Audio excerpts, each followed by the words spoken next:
Bonjour. Au cours des prochaines semaines ou prochains jours, vous devrez vous préparer à subir une chirurgie cardiaque. Vous vous posez probablement plusieurs questions au sujet de cette opération. Cette réaction est tout à fait normale.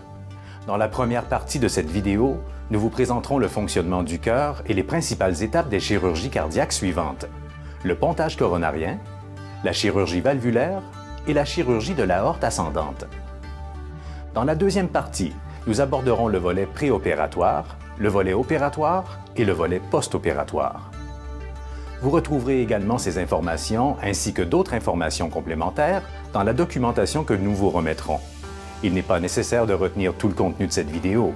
Vous pourrez la visionner à nouveau en visitant le site Internet du CHUS.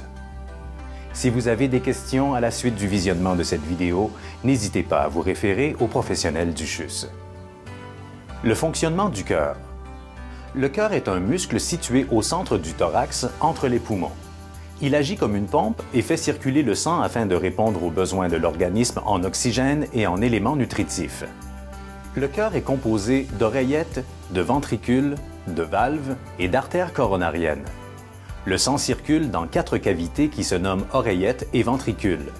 Les oreillettes sont les 2 cavités du haut et les ventricules sont les 2 cavités du bas. Les 4 valves sont situées à l'intérieur du cœur. Elles s'ouvrent et se ferment à chacun de ces battements. Les valves permettent au sang de traverser les oreillettes ou les ventricules et de faire circuler le sang dans la bonne direction. Quant à elles, les artères coronariennes sont situées à la surface du cœur et le nourrissent en sang et en oxygène.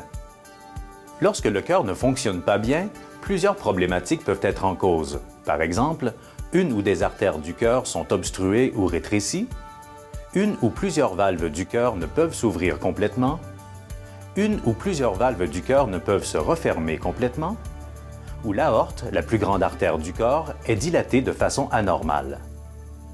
La section suivante décrira les 3 chirurgies cardiaques qui peuvent corriger l'une ou l'autre de ces problématiques.